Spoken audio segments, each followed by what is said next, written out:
जल्दी आबो ना। जैत खाम के दर्शन पाके जल्दी आबो ना। मन के मनौती पूरा होई गुरु चरण मां। मन के मनौती पूरा होई गुरु चरण मां। जल्दी जाबो जल्दी जाबो जल्दी जाबो जय हो। चल की रोद जाबो ना चल भंडार जाबो ना। चल की रात जाबो का चल भंडार जाबो ना।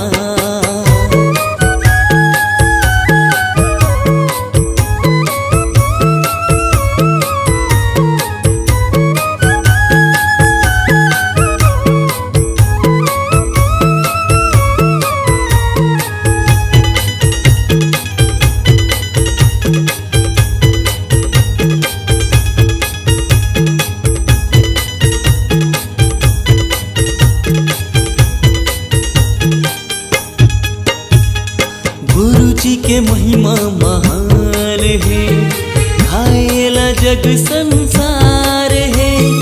दुखिया मन के दुख हर जाते गुरु बाबा के नाम ले।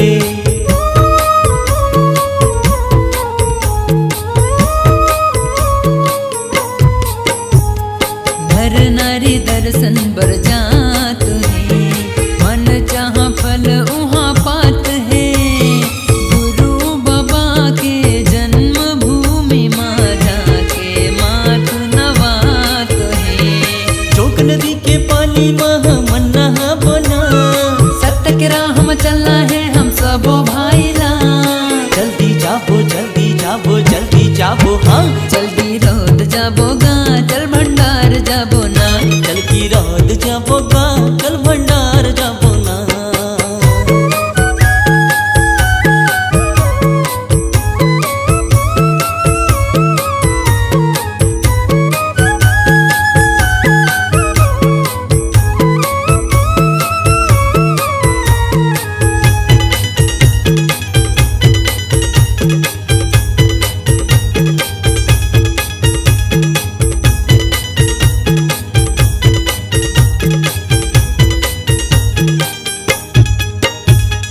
सतमा धरती आकाश है, सतमा है चंदा सूरज तारा।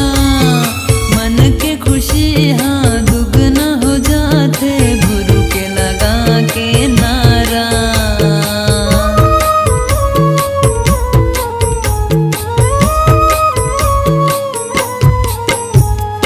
मन माँ गुरु के नाम है, सत्य पुरुष निराकारी। बालक दास गुरु अमर दास के अजर अमर है कहानी। सात पहाड़ के महिमा ला मन गाबो ना। बाबा के मंदिर में ज्योति जलाबो ना। जल्दी जाबो जल्दी जाबो जल्दी जाबो जय हो। चल की रात जाबो गा चल भंडार जाबो ना। चल की रात जाबो गा चल भंडार जाबो ना। जैत खाम के दर्शन पाके जल्दी आबो ना। जग खाम के दर्शन पाके जल्दी आबो ना।